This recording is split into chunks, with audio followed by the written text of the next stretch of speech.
Shalom, irmãos. Em tempos de angústia vamos falar de esperança. Estamos na série Guerra das Descendências, estamos falando sobre o reino, né, dos Asmoneus, né, ou seja, dos Macabeus. E nós paramos no vídeo passado na questão da aliança que foi feita, né, entre Judas Macabeu, os Macabeus, com Roma. A partir do capítulo 9, nós vamos ver aí a morte de Judas, tá? E a sucessão, né, desse reino, vamos dizer assim, dessa dinastia, através de Jonatas. Então, Jonatas aqui, no verso 23, o título é justamente esse: Jonatas, chefe dos judeus e sumo sacerdote, 160, 143 a.C. Prevalece o partido helenista, Jonatas lidera a resistência. Depois da morte de Judas, reapareceram sobre todo o território de Israel os iníquos, e reergueram-se todos os que praticavam a injustiça. Vamos mais à frente.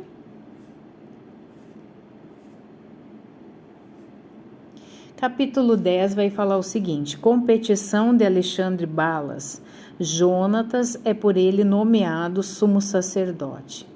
No ano 160, Alexandre, filho de Antíoco Epifanes, embarcou e veio tomar posse de Ptolemaida.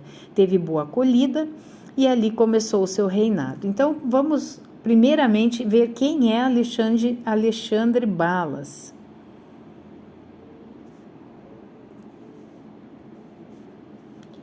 Alexandre Balas, então, aqui segundo a Wikipédia, foi um rei seleucida que reinou entre 150 e 145 a.C. O que é Seleucida? É um estado helenista que existiu após a morte de Alexandre o Grande da Macedônia, cujos generais entraram em conflito pela divisão de seu império. Entre 323 e 64 a.C. existiram mais de 30 reis da dinastia Seleucida. Então, Balas, né, ele foi um rei seleucida. Ele foi o sucessor de Demétrio I Sóter e foi sucedido por Demétrio II Nicátor. Aqui nós vemos uma moeda, né, uma moeda de prata com a foto ali de Alexandre Balas. Continuando, Alexandre era natural de Éfeso, possuindo origens humildes. Apesar disso, conseguiu conquistar o trono seleucida, fazendo-se passar por filho do rei Antíoco IV Epifânio, com o qual teria uma grande semelhança física. Então, no apócrifo, né, dos Macabeus, consta como ele sendo filho mesmo de Antíoco IV Epifânio. Aqui já está dizendo que ele não era, que ele se fez passar, né? Ele usurpou esse título aí de filho de Antíoco IV Epifânio.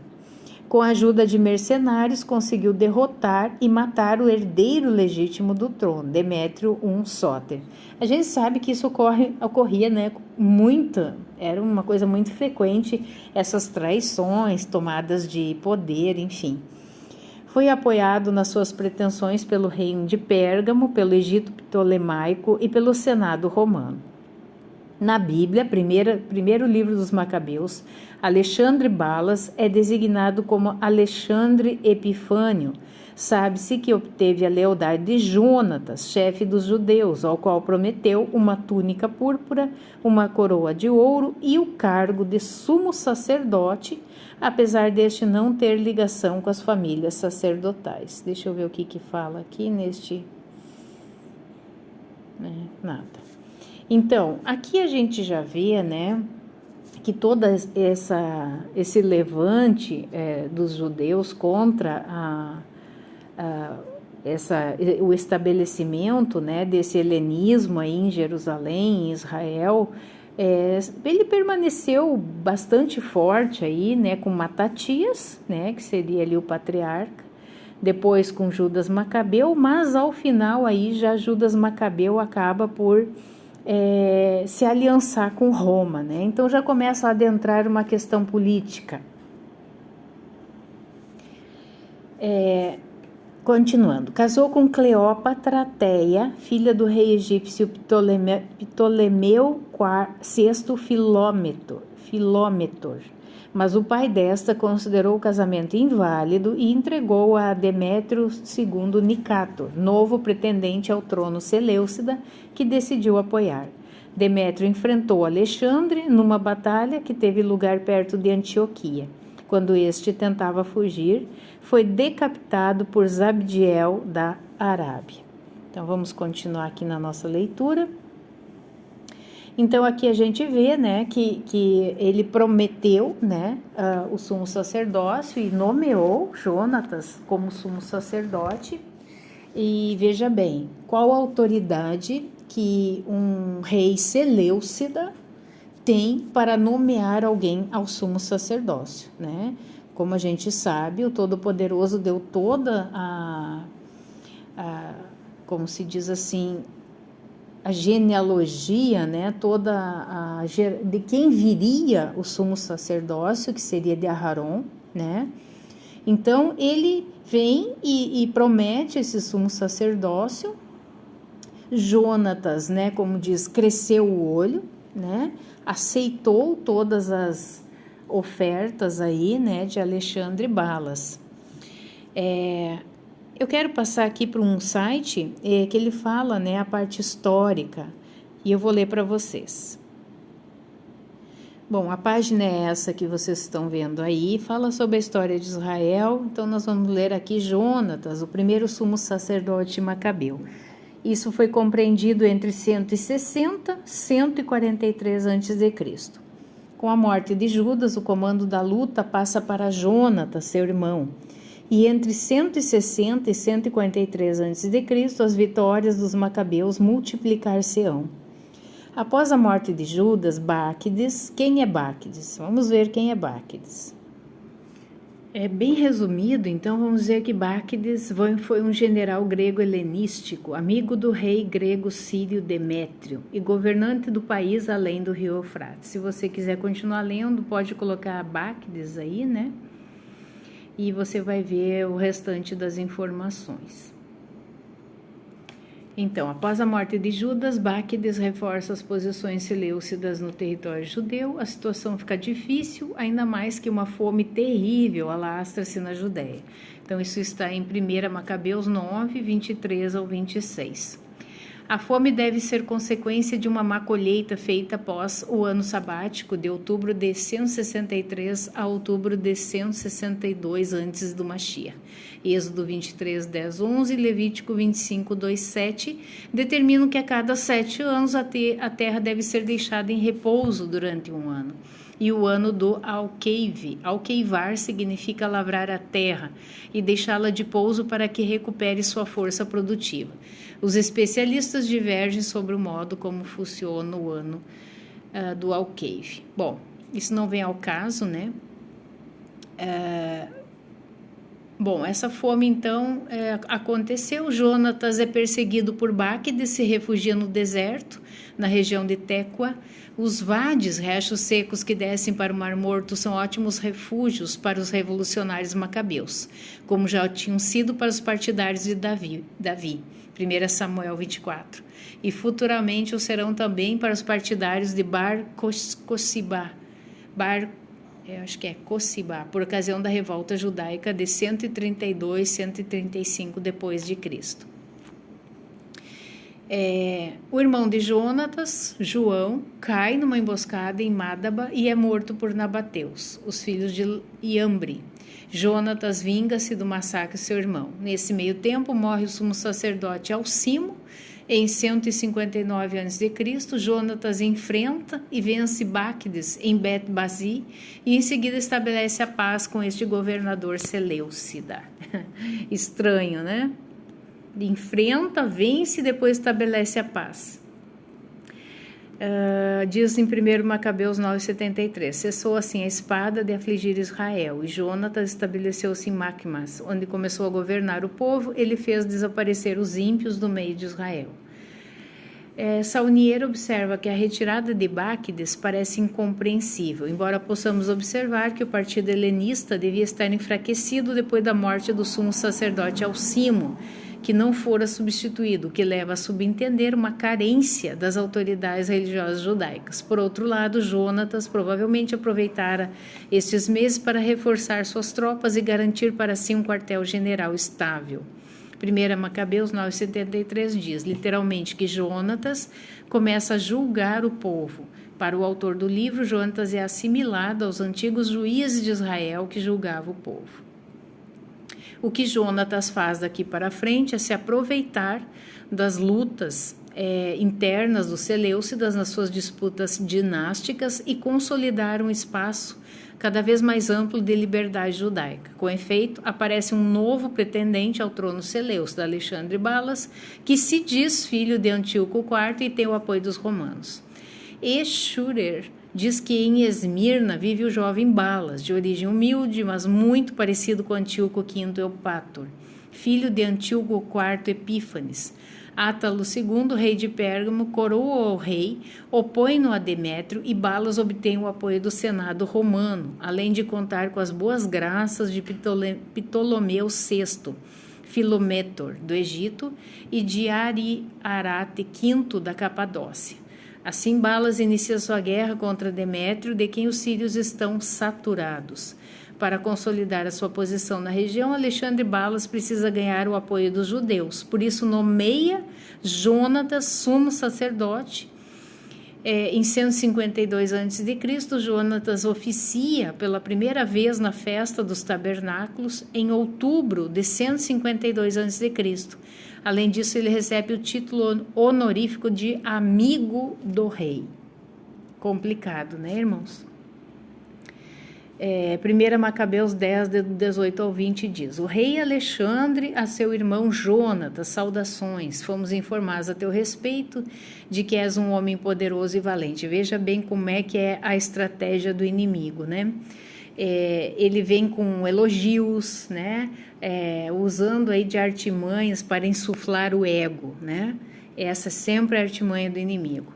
Por isso agora te constituímos hoje, sumo sacerdote da tua nação, e te conferimos o título de amigo do rei. De fato, enviou-lhe uma clâmide de púrpura, uma coroa de ouro, esperando que apoies os nossos objetivos e nos guardes tua amizade. Para superar as ofertas de Alexandre Balas, Demétrio I oferece aos judeus uma isenção de tributos, além de vários outros benefícios. É o que narra 1 Macabeus 10, 25 ao 45. C. Saunier explica que a cidadela era cedida ao sumo sacerdote. Os cativos seriam soltos sem resgate, as festas poderiam ser observadas por todos os judeus do reino, além disso, Ptolemaida e seu território eram dados para cobrir as despesas com o culto. E os sacerdotes receberiam 5.000 ciclos de prata, o templo gozaria do direito de asilo e as despesas de restauração ficariam a cargo do soberano. Entretanto, Alexandre Balas vence Demétrio I por ocasião do seu casamento com Cleópatra Teia, filha do Ptolomeu VI Filométor, do Egito, com quem Alexandre faz aliança. Jonatas é nomeado por ele estratego e meridarca, ou seja, chefe militar e governador de uma parte do reino. Jonatas é colocado também entre os primeiros amigos do rei, título da nobreza persa em uso entre os gregos, o que lhe dá acesso à corte e a cargos de confiança do rei. O meridarca é o governador da Mérida, parte maior que a estratégia, que é o território da Judéia. São os 3 distritos mencionados em 1 Macabeus 10:30, conquistados por Judas: Aferema, a Efraim, Lida, Lode e Ramataim. Quanto ao título de primeiro amigo do rei, C. Preux observa que se conhece uma hierarquia de títulos que, começando o mais importante, é a seguinte: parente do rei, equivalente aos parentes do rei, os primeiros amigos, os amigos e os sucessores. A partir destas promoções, Jonatas, antes líder de uma insurreição contra os Seleucidas, passa a ser funcionário do Estado e que então combatia.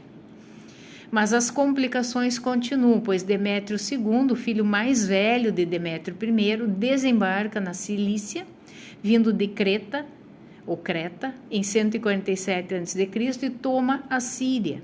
Ptolomeu VI do Egito apoia o novo rei, combate e vence Alexandre Balas. Na verdade, ambos morrem, enquanto Demétrio II torna-se o rei Seleucida. Durante estas lutas, Jonatas se apossa de Azoto e de Jope.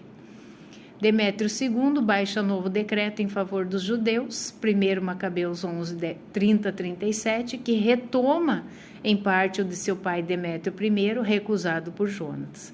Neste decreto, Jonatas é chamado de irmão por Demétrio II, que sugere que ele tenha se tornado parente do rei, título superior ao de primeiro amigo, concedido antes por Alexandre Balas. Entretanto, o decreto de Demétrio II é menos vantajoso para os judeus que o de seu pai. Não se fala mais da cessão da fortaleza, nem de ofertas para a reconstrução de Jerusalém ou para prover ao culto. Além disso, não há a isenção dos 3 distritos de Aferema, Lida e Ramataim, como queria Jonatas, e os 300 talentos pagos anualmente pelo sumo sacerdote como tributo continuavam a ser cobrados. Contudo, uma vez mais, complica-se a situação entre os seleucidas. Um certo Trifão proclama rei a Antíoco VI, filho de Alexandre Balas, e Demétrio II foge. 1 Macabeus 11, 54-56. Antíoco VI confirma Jonatas no cargo de sumo sacerdote, nomeia o governador da Celecíria, amigo do rei, e a seu irmão Simão dá o cargo de estragego, do litoral de Tiro até o Egito. 1 Macabeus 11, 57-60.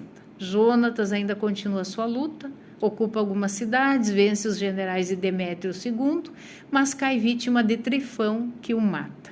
Assim, pouco a pouco, em meio a muitas intrigas, vai se consolidando o poder dos macabeus e o espaço dos judeus. É interessante observar que as 3 conquistas mais importantes dos irmãos macabeus acontecem, curiosamente, em intervalo de 10 anos. Judas conquista a liberdade religiosa em 162 a.C., Jonatas torna-se sumo sacerdote em 152 a.C., Simão consegue a isenção de impostos em 142 a.C.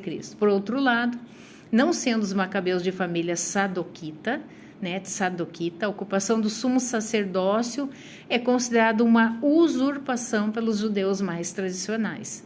É assim que, por esta época, um sacerdote do Templo de Jerusalém, conhecido apenas como Mestre da Justiça, retira-se da cidade, fundando a comunidade dos essênios, que mais tarde veremos estabelecida em Qumran.